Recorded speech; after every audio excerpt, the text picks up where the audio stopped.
Hope everybody is having a great week as we bring it to a close. Hope you're all doing well.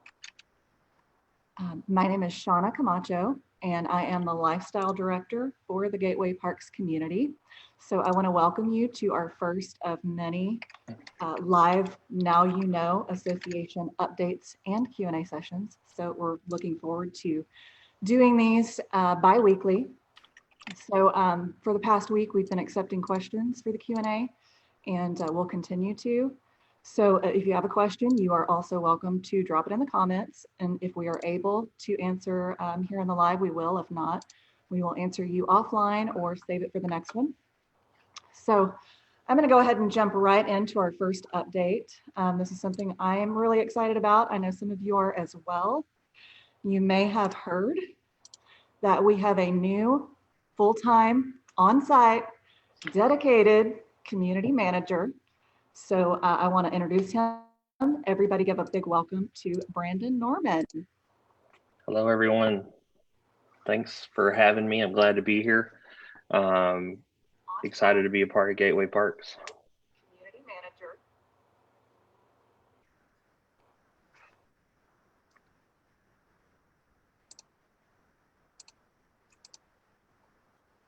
All right, I'll jump into some of the questions we received. I'll tell you a little bit of my background. I come from another management company locally. I have been in the management industry, association management industry for 10 years.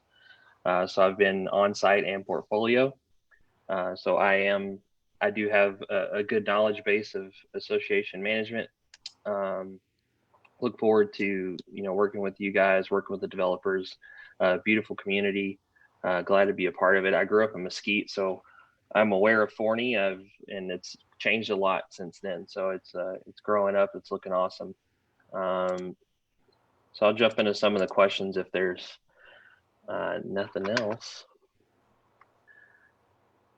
See, someone asked who's responsible for the sidewalks in Gateway. The sidewalks are the city's responsibilities / homeowner. So my understanding is that it's kind of a 50-50. In my previous experiences, I'm not, I believe that's what it is. If you're seeing issues with your sidewalks, and they noted here there was some issues with sidewalks breaking, if you're seeing that like in front of your home, I would definitely contact your builder, because obviously they're the ones that put those in when they build the home. So if you're seeing issues like that, I would contact the builder and the city. Maybe they can work together on getting something taken care of there. I've also gotten several questions about additional amenities, basketball courts, things like that. From my understanding, currently, there are no plans for additional amenities. That is what I understand from my conversations with the previous managers and the developer. That's not to say we could ask them, but when the master plan goes out, years ago when they started developing the property, it wasn't in there. So I don't anticipate that happening. Part of the reason I don't anticipate it happening, obviously, cost. And then it's cost now and it's cost later. So it's cost of insurance, it's cost of maintaining it, and that will continue on forever. So any amenity you install, it becomes your property, the property of the association forever. So you end up changing, you think it's a little thing now, over many years, it becomes quite a large investment. So that's kind of the thought process of when they lay a plan, they usually stick to it. Also some questions about some of the new green belt or green areas, little pocket parks we have. Adding some landscaping in those. That's definitely a conversation I'm going to have with the developer and the landscaper and see what the plans are. I would agree that some of those areas are pretty barren. So we definitely maybe throw a few trees. There's some questions about adding some benches at certain parks. I know that's been done at one park area off 212. I think that may be something we do as well. In others, definitely a conversation to be had. There was also a question about doggy stations, and trash cans throughout the property. Another awesome suggestion is something that we would like I definitely will be having a conversation about. Way stations are good. We definitely want to encourage people to pick up after their pets, keep the property in good shape. So I think that would definitely be a good thing. If you have suggestions on areas, obviously we can only put them on common area properties. So if you have suggestions on, you guys live here, if there's areas that are high traffic for that sort of thing, let me know. And I want to map that out and get an idea of how many we need, where we want them located. Any help there would be greatly appreciated. So I think it would be a worthwhile thing. And just like anything, that's an investment on, putting them in. It's also investing on maintaining, as well as a monthly keeping up. You have to empty them. You have to put bags. So it is an investment that is a few $100s a month, usually from my experience of pet waste stations, depending on how many you have, it could be $300-400 a month. So, which is not, it would be worth it if they're well utilized. So I think it's something worth talking about. Anything else coming up, Shauna? Are you getting questions? I did get some questions. All right. For you. Is the board considering a dog park and or a basketball court in the near future? Yeah, that kind of relate back to my previous answer. Basketball courts, doggy parks, that sort of thing. I don't see that. I definitely, it's a question I'll ask, but any additional amenity I don't believe is in the plans. Let's see. You already Also, sorry. I also see a question about the center medians along Gateway Boulevard. So those are maintained by the city now. They are looking somewhat better. I know there was an issue when I first came on about a month ago. The weeds were really out of control. I think they're starting to get that under control. The areas that are on either end of Gateway Boulevard, the entrances, those are maintained by Turtle Creek. There was a little bit of a communication issue on what was what. So they understand now that the area directly at those entrances, even behind the monument, that needs to be maintained as well. So they're working to get those areas back in shape. So. Did you already address speed signs? I did not. No, speed signs, that would be something we would want to communicate with the city on. The HOA does not install street signs, nor can we legally install any sort of street sign. That would have to go through the city. Public Works Department would need to make the call on where to install those. Okay. I didn't get any other questions aside from those. Okay. Anybody else have any questions you'd like him to answer before we go? We definitely have some time. Yeah, absolutely. I just kind of to let you all know, I know there was an email sent out. We are currently, as you see probably behind me, we are currently working remotely. I am available, email, phone call, please reach out. I will be on property, visiting the property, doing my inspections, making sure the amenity is in good shape. The pool is still open at 50% capacity with the pool monitors. That will, for right now, that will continue unless something changes on the state level. With that, we will continue to operate the pool with the pool monitors. With that, the amenity center is closed. That is the rental of the room, as well as the gym will remain closed as well. I certainly wish that weren't the case. It's not my favorite thing, but until we can have some sort of clear direction from the city, the state, our lawyers, that's the main reason we make any of these decisions, is a liability issue. It's not a personal preference for myself or Shauna or even the board. It really comes from legislation from the state level or from our attorneys saying, hey, maybe we want to do this to limit liabilities for the association. So that's where a lot of these decisions are made.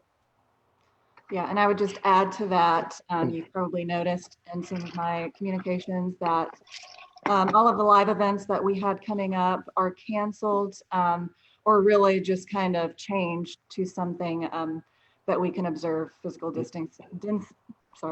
distancing.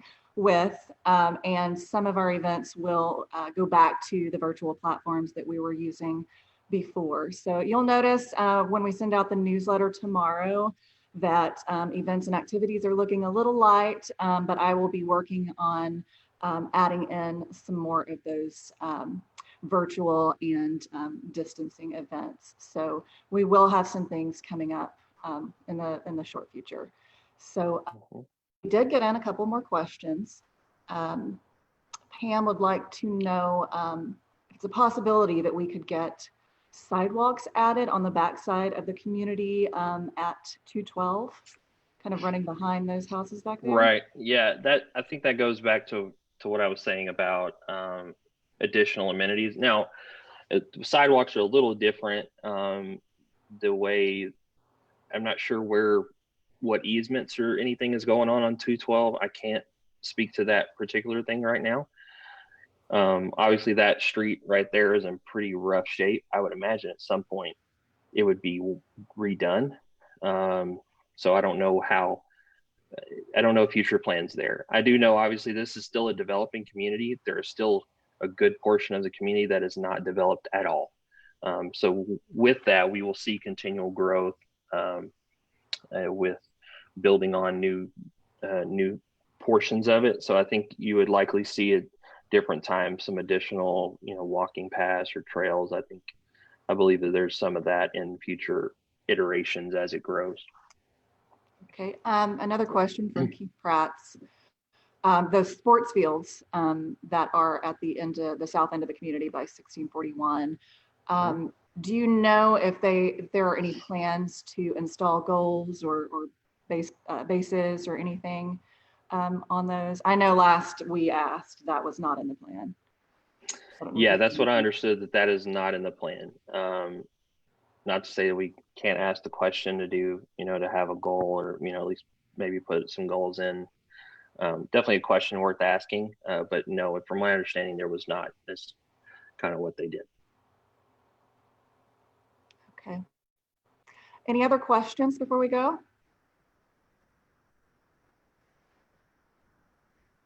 I don't have anything else to update. We've got the newsletter coming out tomorrow, so be sure to check that out. And if you're not getting our biweekly newsletter, head on over to our website, mygatewayparks.com.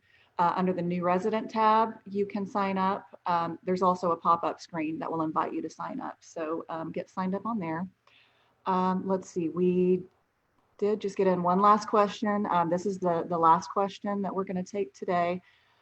Claire Hutchins, let's see, are we supposed to have hike and bike trails? And if so, when and where will those be? I did see part of the, the marketing, it has that. So I would say yes. I don't, I did look at the plan itself. I don't know how to exactly tell you where that is. But there are in the plans to have those trails around the community. But like I said, because it's still continuing to develop, there's certain portions that may be at a later time.